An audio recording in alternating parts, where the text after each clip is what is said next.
Hey guys, welcome back to Rossoneri TV. Joe here on Transfer Deadline Day to give you the latest news and transfer moves that happened with AC Milan today. After 2 months to complete rumors, today was the last day where it all came down and business happened. So let's get right into it, guys.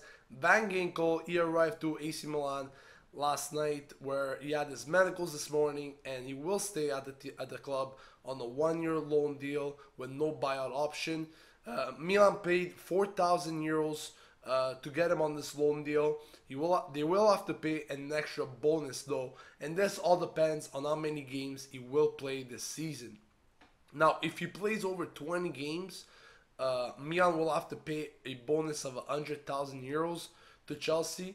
And if he doesn't, if he plays less than 20 games, they will have to pay 200,000 euros.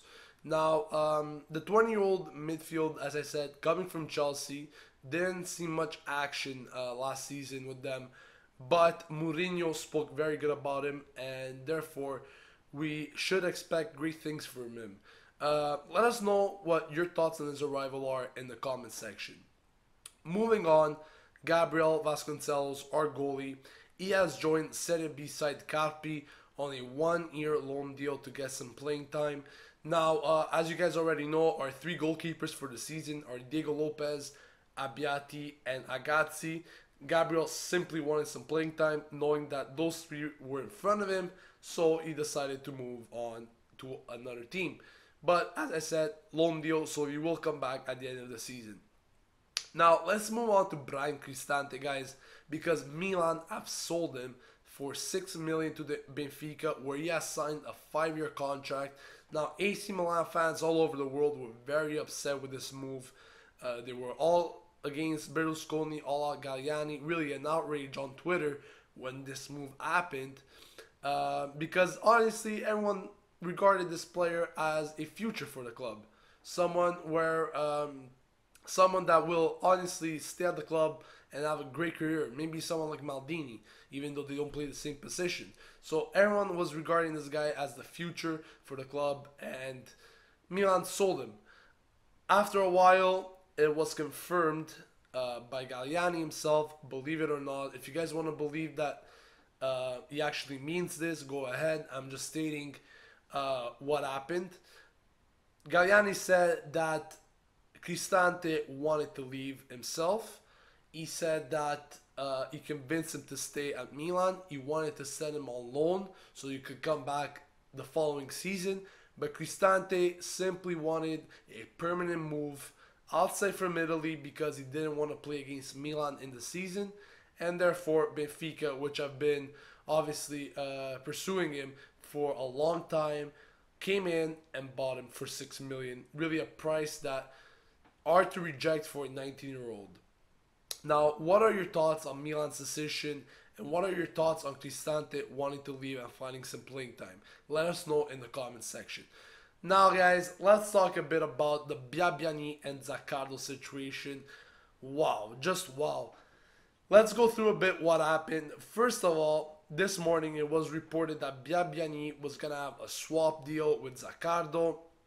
Zaccardo going to Parma, Biabiani coming to Milan. And of course, Milan were going to also give some money to Parma for this deal, 4 million plus 1 million in bonuses. Everything was said and done. Biabiani coming to Milan, performing his medicals, while Zaccardo was going to Parma. And while Biabiani was doing his medicals, Zaccardo blocks everything.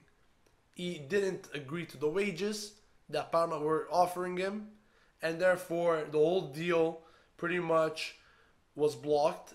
And Biabiani, who already had taken a picture with a Milan scarf and the jersey, pretty much won't be a Milan player anymore. So it's quite a funny situation. Many people were mad at Zaccardo, including myself, but this opened up another option, which is Giacomo Bonaventura, which we assigned him. A deal that happened in less than an hour with the Atalanta direction. AC Milan have signed him, as I said. 7 million euros is the fee that has been reported. A 5-year contract until 2019 for the midfielder.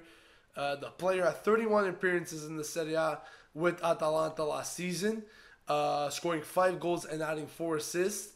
He's a very capable player, very dynamic, very technical. He honestly deserved the move to a big club, which he finally has. And as soon as he signed his contract, he shed in tears. Really, a beautiful sight, really, for a player that said, "Finally, I made it to a big club." Can't wait to see him play. As I said, great talent as well. He can also play in many positions. He can play as a winger, as a midfielder. So it's really up to Inzaghi where to see where he will play.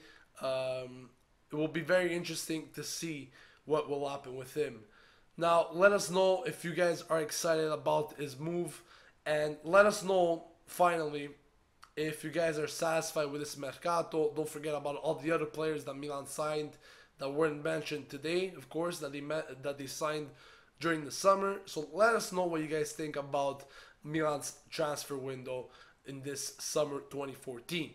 Thanks for watching, guys. This has been Gio from Rossoneri TV signing off, and as usual, Forza Milan!